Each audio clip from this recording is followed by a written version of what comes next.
Good afternoon दोस्तों, welcome to my YouTube channel UPSC Gyan में आपका स्वागत है। हमारी 6 क्लास की एनसीईआरटी चल रही है ज्योग्राफी की।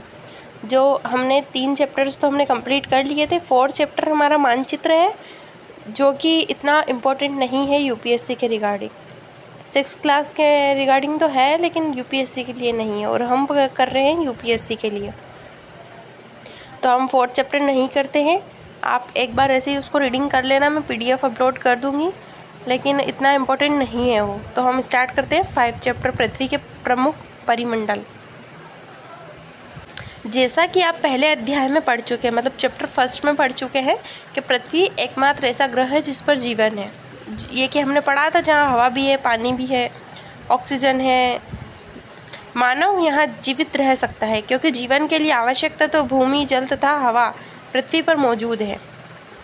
पृथ्वी की सतह ऐसी है जिसमें पर्यावरण के 3 महत्वपूर्ण घटक आपस में मिलते हैं तथा एक दूसरे को प्रभावित करते हैं। पृथ्वी का ठोस भाग जिस पर हम रहते हैं वो भूमंडल कहलाता है। इसको इम्पोर्टेंट करना, ये वाला शब्द है जो वो इम्पोर्टेंट है। भूमंडल क्या है? तो पृथ्वी का वो ठोस भाग जिस पर हम रहते हैं भूमंडल कहलाता है। गैस की परतें जो पृथ्वी की चारों ओर से घेरती है उसे वायुमंडल कहते हैं, जहाँ ऑक्सीजन, नाइट्रोजन, कार्बन डाइऑक्साइड तथा दूसरी गैसें पाई जाती है। पृथ्वी के बहुत बड़े भाग पर जल पाया जाता है, जिसे जलमंडल कहते हैं। जहाँ जल पाया जाता है उसको जलमंडल कहते हैं। जलमंडल में जल की सभी अवस्थाएं जैसे बर्फ, जलवाष्प, जल सम्मिलित है। जीवमंडल एक ऐसा सीमित क्षेत्र है जहाँ स्थल, जल एवं हवा एक साथ मिलते हैं, जहाँ सभी प्रकार के जीवन पाए जाते हैं।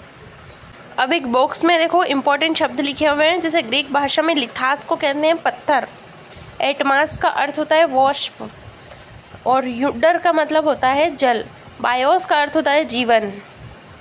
अब भूमंडल,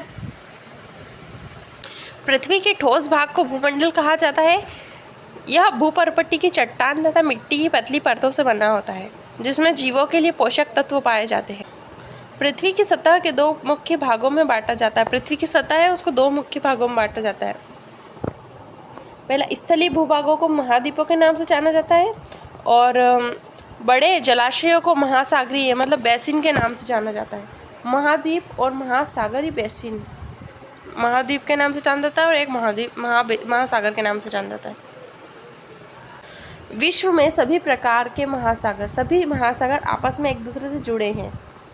विश्व के मानचित्र को देखिए, क्या सभी स्थलीय भूभाग एक दूसरे से आपस में जुड़े हैं? समुद्री जल का तल सभी जगह समान होता है। स्थल की ऊंचाई को समुद्र तल से मापा जाता है, जिसे शून्य माना जाता है। अब ये जो ब्लू बॉक्स में दिख रहा है, न्यूजीलैंड में एडमंड हिलेरी तथा भारत के तेंजिंग नेगो शेरपा 29 मई 1953 को पृथ्वी के सबसे ऊंचे शिखर माउंट एवरेस्ट पर चढ़ने वाले पहले व्यक्ति बने। जापान के जुंको ताबोई विश्व की पहली महिला थी जिसने 16 मई 1975 को एवरेस्ट पर कदम रखा। बचेंद्री पाल भारत की पहली महिला जिसने 23 मई 1984 को एवरेस्ट पर अपना कदम रखा। ये कुछ इंपॉर्टेंट फैक्ट्स थे जो आपको याद रखने चाहिए। विश्व का सबसे ऊंचा शिखर माउंट एवरेस्ट समुद्र तल से 8,848 मीटर ऊंचा है। विश्व का सबसे गहरा भाग प्रशांत महासागर का है। मैरियाना ग्रंथ, जिसको मैरियाना ट्रेंच कहते हैं, जिसकी गहराई 11,022 मीटर है। क्या आपने कभी कल्पना की है समुद्र की गहराई पृथ्वी के सबसे ऊंचे भाग में इतने अधिक भी हो सकती है? इसको सोचा जा सकता है। अब महाद्वीप क्या होते हैं इसके बारे में पढ़ते हैं। पृथ्वी पर 7 प्रमुख महाद्वीप हैं। ऑब्जेक्टिव टाइप क्वेश्चंस में आ जाता है कि कितने महाद्वीप है, तो कितने हैं? 7 महाद्वीप है। ये विस्तृत जल राशि के द्वारा एक दूसरे से अलग है। ये महाद्वीप है एशिया, यूरोप, अफ्रीका, उत्तर अमेरिका, दक्षिण अमेरिका, ऑस्ट्रेलिया और अंटार्कटिका। ये देखिए इस डायग्राम में बताया हुआ है, उत्तर अमेरिका, दक्षिण America, Africa, Europe, Asia, Australia, Antarctica, ये 7 महाद्वीप है। और 5 महासागर है, जो कि आर्कटिक महासागर, अटलांटिक महासागर, हिंद महासागर, दक्षिणी महासागर और प्रशांत महासागर। ये 5 महासागर है और 7 महाद्वीप है। जैसा कि अभी हमने देखा डायग्राम में। अब स्थल का बहुत बड़ा भाग उत्तरी गोलार्ध में पाया जाता है। उत्तरी गोलार्ध जो मैंने अभी आपको बताया था, जो सबसे ऊपर था। एशिया विश्व का सबसे बड़ा महाद्वीप है। यह पृथ्वी के कुल क्षेत्रफल का 1/3 भाग में फैला है। यह महाद्वीप पूर्वी गोलार्ध में स्थित है। कर्क रेखा इस महाद्वीप से होकर गुजरती है। एशिया के पश्चिम में यूराल पर्वत जो यूरोप से अलग करता है। यूरोप एवं एशिया के संयुक्त भूभाग को यूरेशिया मतलब यूरोप प्लस एशिया कहा जाता है। यूरोप एशिया से बहुत छोटा है। यह महाद्वीप एशिया के पश्चिम में स्थित है। आर्कटिक महावृत्त इससे होकर गुजरता है। यह 3 तरफ से जल से घिरा है। विश्व के मानचित्र को देखिए और इसकी स्थिति का पता लगाइए, जो कि अभी हमने डायग्राम, ये देखिए डायग्राम में विश्व में एशिया, यूरोप, अफ्रीका, ऑस्ट्रेलिया, ये सब महाद्वीप है। देख लीजिए इसके अंदर आपको यूराल पर्वत की पहाड़ी है, ये अभी बताया गया मैंने, जो का वो इसमें दिख रहा है। सेकंड है अफ्रीका। एशिया के बाद विश्व का दूसरा सबसे बड़ा महाद्वीप है। विषुवत वृत्त या 0 डिग्री अक्षांश इस महाद्वीप के लगभग मध्य से होकर गुजरती है। अफ्रीका का बहुत बड़ा भाग उत्तरी गोलार्ध में स्थित है। यही एक ऐसा महाद्वीप है जिससे होकर कर्क, विषुवत और मकर रेखा तीनों गुजरती है। सहारा का रेगिस्तान विश्व का सबसे बड़ा गर्म रेगिस्तान है, जो कि अफ्रीका में स्थित है। यह महाद्वीप चारों तरफ से समुद्रों से, महासागरों से घिरा है। विश्व के मानचित्र को देखना है, जो कि अभी हमने दिखाया था आपको। विश्व की सबसे लंबी नदी नील अफ्रीका से होकर गुजरती है। नील नदी मेसोपोटामिया सभ्यता जहाँ पर है, जो हमने आगे बात करेंगे, जो हमने हिस्ट्री में बात की थी मेसोपोटामिया सभ्यता की, वो नील नदी के किनारे है। अफ्रीका का मानचित्र देखिए, बताइए कि कर्क रेखा, मकर रेखा, विषुवत वृत्त इन किन किन भागों से होकर गुजरती है। उत्तर अमेरिका, तीसरा जो महाद्वीप है वो है उत्तर अमेरिका। विश्व का तीसरा सबसे बड़ा महाद्वीप है। यह दक्षिण अमेरिका से एक संकरे स्थल से जुड़ा है, जिसे पनामा जल संधि कहा जाता है। यह महाद्वीप पूरी तरह उत्तरी और पश्चिम गोलार्ध में स्थित है। यह महाद्वीप 3 महासागरों से घिरा है।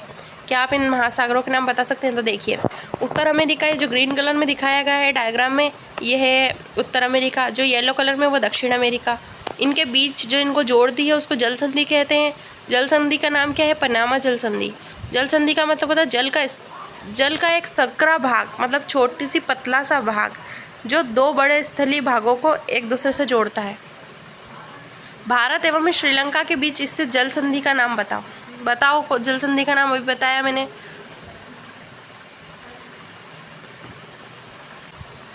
दक्षिण अमेरिका का अधिकांश भाग दक्षिणी गोलार्ध में स्थित है। इसके पूर्व में एवं पश्चिम में कौन से 2 महासागर स्थित है? अभी जो बताए थे मैंने आपको 5 महासागर है, उसमें से कौन से महासागर स्थित है ये बताइए आप। इसके पूर्व एवं पश्चिम में कौन से 2 महासागर है? एक पूर्व में, एक पश्चिम में बताना है आपको। ये आपको इसका आंसर कमेंट बॉक्स में देना है मुझे। विश्व की सबसे लंबी पर्वत श्रृंखला एंडीज इसके उत्तर से दक्षिण की ओर फैली है। दक्षिण अमेरिका में विश्व की सबसे बड़ी नदी अमेजन बहती है। ऑस्ट्रेलिया विश्व का सबसे छोटा महाद्वीप है, जो कि पूरी तरह से दक्षिणी गोलार्ध में स्थित है। यह चारों तरफ से महासागरों तथा समुद्रों से घिरा है। इसे द्वीपीय महाद्वीप कहा जाता है। अंटार्कटिका एक बहुत बड़ा महाद्वीप है, जो कि दक्षिणी गोलार्ध में स्थित है।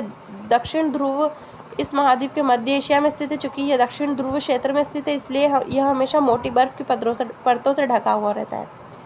यहाँ किसी भी प्रकार का स्थायी मानव निवास नहीं है।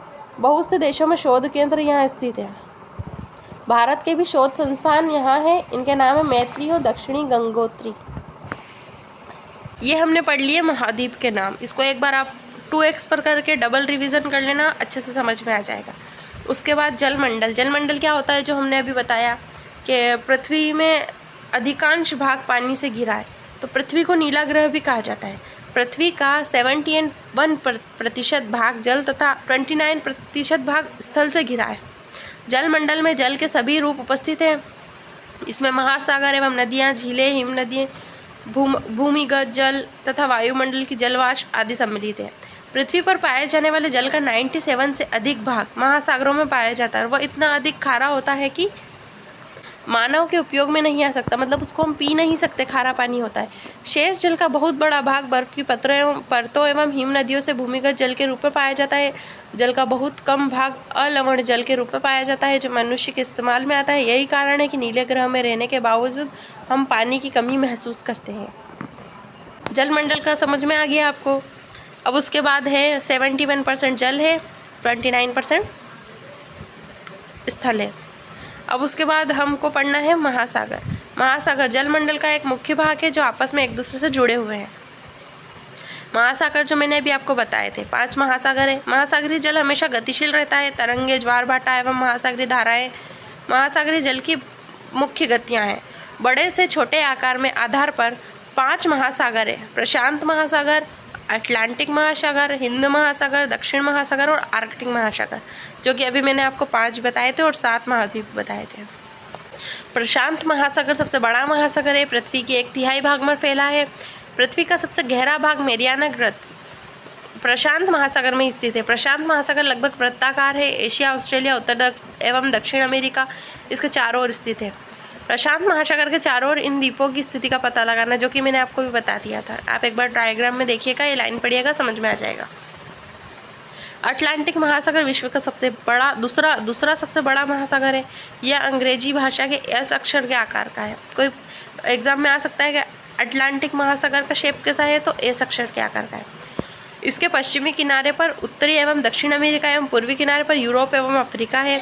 अटलांटिक महासागर की तटरेखा बहुत अधिक दंतुरित है। यह अनियमित एवं दंतुरित तटरेखा प्राकृतिक पोताश्रय एवं पतन के लिए आदर्श स्थिति है। व्यापार की दृष्टि से यह सबसे व्यस्त महासागर है। हिंद महासागर ही एक ऐसा महासागर है जिसका नाम किसी देश के नाम पर, यानी भारत के नाम पर रखा गया है। यह महासागर लगभग त्रिभुजाकार का है। हिंद महासागर का आकार कैसा? त्रिभुजाकार। इसके उत्तर में एशिया, पश्चिम में अफ्रीका एवं पूर्व में ऑस्ट्रेलिया स्थित है। दक्षिण महासागर अंटार्कटिका महाद्वीप के चारों ओर से घेरता है। यह अंटार्कटिका महाद्वीप के उत्तर की ओर 60 डिग्री दक्षिण अक्षांश तक फैला हुआ है। आर्कटिक महासागर उत्तर ध्रुवत में स्थित है तथा यह उत्तर ध्रुव के चारों ओर फैला है। यह प्रशांत महासागर के छिछले जल वाले एक संकरे भाग से जुड़ा है, जिसे बेरिंग जल संधि के नाम से जाना जाता है। यह उत्तर अमेरिका के उत्तरी तटों में यूरेशिया से घिरा है। जो वायुमंडल की परतें होती हैं उसको देखते हैं हम। तो सबसे पहले क्षोभ मंडल है, फिर समताप मंडल है, फिर और ऊपर जाएंगे तो मध्य मंडल है, फिर आयन मंडल है, फिर बहिर्मंडल है। अब इसके हिसाब से जो एरोप्लेन उड़ता है वो कहाँ उड़ता है? क्षोभ मंडल में। क्षोभ मंडल के ऊपर।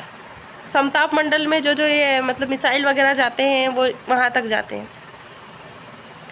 और क्षोभ मंडल से नीचे ही जो हम पैराशूट उड़ाते हैं वो तो बिल्कुल नीचे रहता है।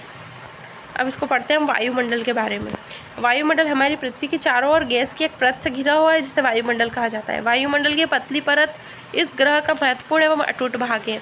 यह हमें ऐसी वायु प्रदान करती है जिससे हम सांस लेते हैं। वायुमंडल हम लोगों की सूर्य की कुछ हानिकारक किरणों से बचाता है। वायुमंडल 1600 किलोमीटर की ऊंचाई तक फैला है। वायुमंडल को उसके घटकों, तापमान तथा अन्य के आधार 5 परतों में बांटा गया है।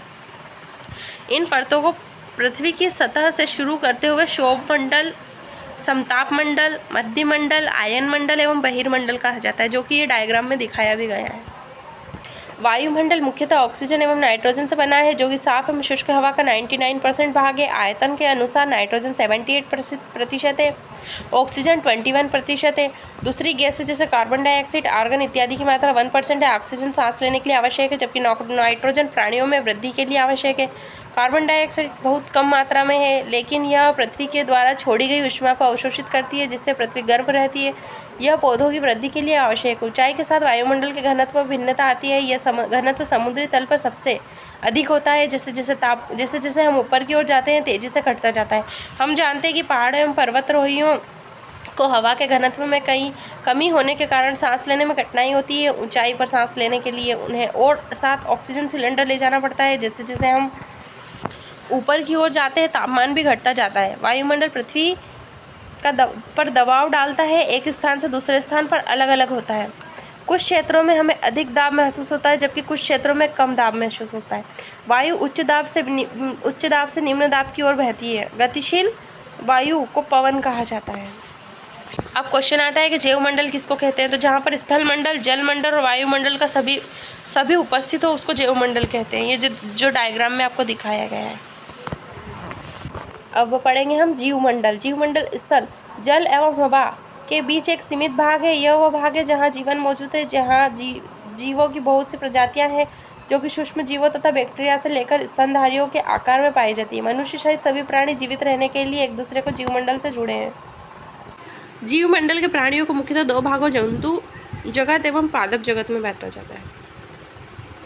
पृथ्वी के ये तीनों परिमंडल आपस में पारस्परिक क्रिया करते हैं, एक दूसरे को किसी न किसी रूप में प्रभावित करते हैं। उदाहरण के लिए लकड़ी तथा खेती के लिए वनों को काटा जाए तो इसे ढलुआ भाग पर मिट्टी का कटाव तेजी से होने लगता है। इसी प्रकार प्राकृतिक आपदाएं जैसे भूकंप से पृथ्वी की सतह में परिवर्तन हो जाना, हाल ही में सुनामी के कारण अंडमान एवं निकोबार द्वीप समूह में कुछ भाग पानी में डूब गया, झीलों एवं नदियों में दूषित पदार्थों की प्रवाहित होने से उनका जल मानव के इस्तेमाल के लायक नहीं रहा, यह जल दूसरे जीवों को भी नुकसान पहुंचाता है।